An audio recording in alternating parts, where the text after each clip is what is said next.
All right, everyone. I hope everyone is having a great Wednesday. Today, we're going to talk about major battles of the Civil War and the outcome of the Civil War. And I think we all know what the outcome of the Civil War was, but we want to talk about some of these major battles because these battles shaped the way the outcome of the Civil War occurred. There was a lot of strategic battles that were waged and a lot of strategic uh, places that occurred that shaped really how the Civil War came out. So the first thing that we're going to do is, again, every day, like I said, we go over our vocabulary words. Today we have six words because I'm combining um, two lessons into one. So that way we don't have to worry about Friday, and all we got to do is do the quiz on Friday. All right, so words to know. A battle is a fight between two armed forces. That one's pretty self-explanatory. I don't think I need to spend too much time on this one. The Battle of Glorieta Pass took place in what is now New Mexico. Okay. The next word is general, which again is a commander of an army. Again, I don't think I need to spend time on this one. A general, I think you guys know what that means. It's a high-ranking officer in the army or any military unit. Robert E. Lee was a general in the Civil War. Retreat. Again, this isn't too complicated. Retreat is whenever anytime you withdraw troops, you backtrack, you stop moving forward, and you go backwards. That's what a retreat is. So I don't think I need to spend time on this either one. This is pretty self-explanatory. Abolish is to stop a practice. So this one you're going to hear a lot of. You're going to hear a lot of abolitionists, people who are against slavery, and they just wanted to stop slavery. So if you hear that, and I used that word yesterday a little bit, talking about John Brown, how he's an abolitionist, and he wanted to end slavery, and that's something that you're going to need to know, and it's going to be coming up throughout this whole entire lesson. President Lincoln worked to abolish slavery in America. All right. So the next one is surrender is to give up. I'm pretty sure, again, this is a pretty self-explanatory one. Surrender is something that you just give up. General Lee had to surrender to General Grant, which ended the Civil War. So anytime you surrender, you just give up whatever you're fighting for. And reconstruction is to rebuild. Okay, so if you're going to construct something, you're going to build something new. If you reconstruct it, you're going to rebuild what was already built. Okay, again, something that I don't think I need to focus on. I'm pretty sure we know what the word construction means, and if we put re in front of it, it means to rebuild. All right, so let's get into the major battles of the Civil War. So the first major battle we're going to talk about is the Battle of Bull Run. Okay, and this was a battle that happened fairly quickly as soon as, remember, like I said, Fort Sumter came under attack and the South took that. This was a battle that the North wanted to do right away so they could just take the South capital. And if you take the South capital, the war would have been over. The North was so confident. Now, it's kind of cut off because of the picture, and I apologize. But this is what was so interesting about this battle. The North was so confident that they would be victorious, meaning that they would win this war and the Civil War would be over and the South would be squashed and everybody would be back to being part of the United States, that citizens actually took picnic baskets and watched the battle occur, which is really, really, really crazy when you think about it. It was like they were going to watch a movie, but yet these people were dying on the battlefield. The Union had more soldiers, but the South held their own and they forced the North to retreat, and the South won the first major battle of the war. So the Battle of Bull Run, remember, this was a battle that the North wanted to have right away so they could take over the South capital, and it was a way to end the Civil War fairly quickly, and it didn't go the North's way. The Battle of Antietam. Okay, so this is where, remember how I was talking a little bit about yesterday, how the Confederate States of America wanted to be recognized as their own independent country, and they never got that. But the Battle of Antietam is one of the battles that would have given them that if they would have been able to win. Okay, so this battle, the Confederate wanted to invade Maryland and start moving north. Okay, so they wanted to start taking over some of these Union states that were were dug in, and they were a stronghold for the Union. And if they did that, then France and Great Britain would recognize the Confederate States of America as their own country. Okay, but it didn't work out that way, as the Union Army attacked the Confederacy before they were able to move north. It lasted all day. Okay, and normally these battles don't last that long, because we're not talking about like a battle that, we're using the air and we're using the land and sea. These are basically, we're lining people up, and we're on the other side of a field, and they line up their people, and we just shoot at each other. And the last guy standing wins the war, or wins the battle. So that's kind of how this battle went too. It was nicknamed Bloody Lane due to all the casualties. But after the battle, this is a very important thing. After the Battle of Antietam, Lincoln announced the Emancipation Proclamation, which again promised slaves freedom as soon as the North was victorious. So remember, guys, that's a big one. The Emancipation Proclamation promised slaves freedom as soon as the North was victorious. This one we've all heard of, right? Because this one's like the closest one to us here in Ohio, depending on where you're at. Even anybody in Ohio has heard of the Battle of Gettysburg, because it's the battle that was as far north as the Civil War went. It was considered a turning point in war. Okay, so it lasted 3 days. The South wanted to defeat the North, obviously, and they thought that if they were able to win Gettysburg, it would give them a strategic stronghold to defeat the North and end the war. Okay, but that again didn't happen. Every time the South had a chance to become victorious and take the upper hand on the North, it always seemed like the Union or the North was able to fight back whatever the South was trying.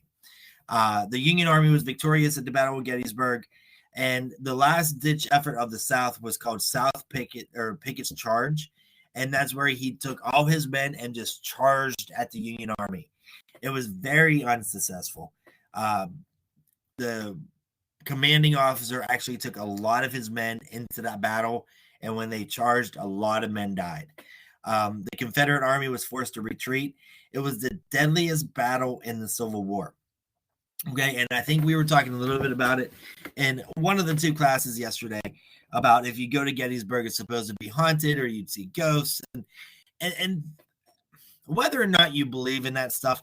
And I truly believe there's some type of energy at Gettysburg that we could pick up on, whether it be, a haunting, or whether it's something that's in your mind thinking, man, there's a lot of people who died here. Whatever it may be, there is something special about Gettysburg, knowing that this was a sacred place where a lot of people died fighting for what they believed in. 46,000 soldiers were injured, and over 8,000 died on the 3 days of fighting. Okay, so the outcome of the Civil War, I'm pretty sure everybody knows that the North or the Union won the Civil War, but let's go ahead and figure out how that occurred, okay? So there was two different views of the war, okay? And the thing to remember, and if you can remember one thing for the rest of your life, and it's this, is that the victors or the spoilers goes to the victors, okay? And what that means is, if you win the war, you can tell it however you want, because you won, okay? And there's always two sides to every story, but you're always going to hear about how the one side that won, you're going to hear more about that, because it's going to be put up as being a hero, or put up as something that was miraculous. And when we look at World War II, we know that the Allies defeated the Axis powers of Germany, Italy, and Japan. And I can guarantee you that the United States view of World War II is completely different than what Germany's view is. Germany ended up losing the war, and ended up losing a lot in that war. But the United States was victorious. So there's a whole bunch, there's two sides to every story, but the side that usually wins is the side that usually gets to tell the story. All right. So anyway, back to the two different views of the Civil War. The North called the war to preserve the Union, the War of the Rebellion, the war to make men free. Okay. Now let's take a look at what the South called the same war: the war between the states, the War of Northern Aggression. Okay. Other names the Civil War was called, it was the Late Unpleasantness and Mr. Lincoln's War. But if you just look at those two views, North called it one thing, South called it another, and you can see it, the War of Rebellion and the War of Northern Aggression. Those are exactly polar opposites. The North is saying the South is rebelling, and the South is saying the North is attacking us. So that is kind of neat just to see how, two different views of the same exact war, and that's why there was a conflict, right? They didn't see eye to eye. So brother versus brother. I talked about this a little bit yesterday. Brother versus brother means that everybody was fighting an American. It was an American versus an American. It wasn't American versus a British, or an American versus a German, or an American versus Spanish. It was an American versus an American. So that's where the term brother versus brother comes into play at. It was the deadliest war for the United States at the time. Every casualty was an American. Remember that, because every soldier who died on the battlefield was an American, whether they'd be from the North or the South, it was an American. So the Union soldiers lost 350,000 soldiers. The Confederate lost 250,000, and more than 600,000 soldiers lost their lives in the Civil War. So new amendments to the Constitution. Okay, so now we know that the North won, the Union won. Okay. There was about 179,000 black soldiers fighting for the Union. Congress passed the 13th Amendment during the Civil War, which outlawed slavery in the United States. They also passed the 14th Amendment, which gave citizens to free slaves, or gave citizenship to freed slaves. And it gave the male voters, African American freed slaves, the right to vote, no matter the race or the color. Now, I did put males the right to vote because, as we've been talking throughout the class, women didn't get the right to vote until 1920. Okay, so those are the two amendments that passed during the Civil War that really shaped our country after the Civil War. All right, so did you get it? Yes or no? We're going to go over these just like we have before. Abraham Lincoln was elected what president of the United States? That was the 16th president. The Emancipation Proclamation speech by Lincoln gave what to slaves in the United States? And the Emancipation Proclamation gave freedom to the slaves. Who assassinated Abraham Lincoln? That would be John Wilkes Booth. Remember, Booth shot Lincoln in a booth. That's the way that you can remember that. What day did Abraham Lincoln pass away? That would be April 15th, guys, okay? He was shot on the 14th, but passed away the next day. April 17th is my birthday. Just putting it out there. That has nothing to do with the way that when Abraham Lincoln passed away or anything to do with the assassination.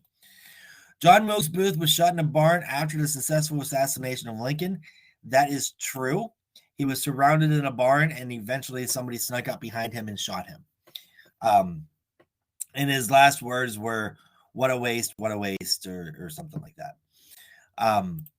Uncle Tom's Cabin was about what? Remember, that was a way that we showed terrible realities of slavery. That really began that was really the first sense of how bad slavery was to the northern citizens.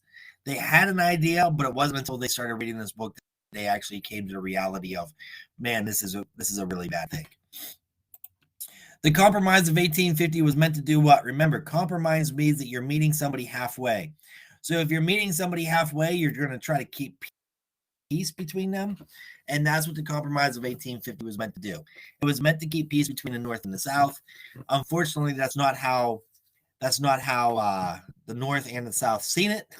They seen it that it wasn't a compromise, and it wasn't something that was going to keep peace very long. John Brown was against slavery. What was his idea? Remember, he was an abolitionist. He was against slavery. His big idea was that he wanted to give weapons to slaves in the South, and it never came to fruition. He ended up being caught, and him and his four buddies who was with him ended up getting hung for treason. Dred Scott sued for what in the Supreme Court? If you remember, Dred Scott was an African American who was free living in the North, and he sued for his freedom. And the Supreme Court said, you're an African American, you are not an American citizen.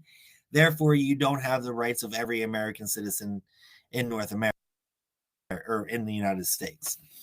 So he was denied. He wasn't denied his freedom. He was denied that he should be considered a free man, because remember, the South could come up into the North and just take slaves, and it might be just an African American who's free that was taken, and by accident or maybe on purpose, but that was occurring before the Civil War. All right, so why did the South secede from the United States? Remember, I said it had a lot to do with slavery. Slavery did play a big role, but at the same time, the South and the rest of the Confederate States of America really thought that the United States government was overstepping their bounds, meaning that they were trying to take their rights away as states. The Confederate States of America thought that the federal government was really trying to dictate and tell them what they can do and what they can't do, and they didn't like it.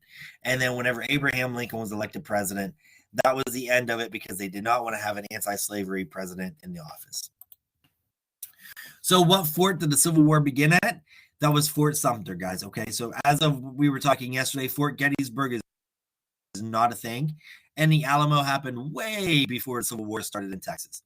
So that's Fort Sumter. The 13th Amendment the 13th Amendment to the United States Constitution did what? Remember, I just spoke about this. The 13th Amendment gave freedom to former slaves.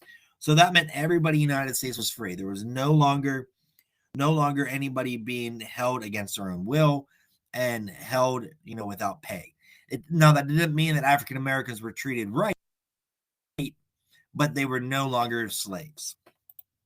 So for your homework today, this is big, okay? I want you to watch the 2 Civil War videos that I have. There's a lot of information in there, and you're going to really get a lot of good information from the Civil War videos, okay? So you're going to read the major battles. You do not have to do the assignments in the reading. Read the outcome of the Civil War. Again, you do not have to do the assignments in the reading, okay? The only thing that you need to do after watching and reading is your homework, which is your Civil War completion reading, and that's basically just reading and then answering the questions about the passage you just read. All right, I need you to study the quiz study guide. Turn in CNN, or not tune in. Turn in the CNN 10 worksheet for bonus points. Okay, that's all there is for today. I will see everybody tomorrow, and I hope you guys have a great Wednesday. Bye-bye, guys.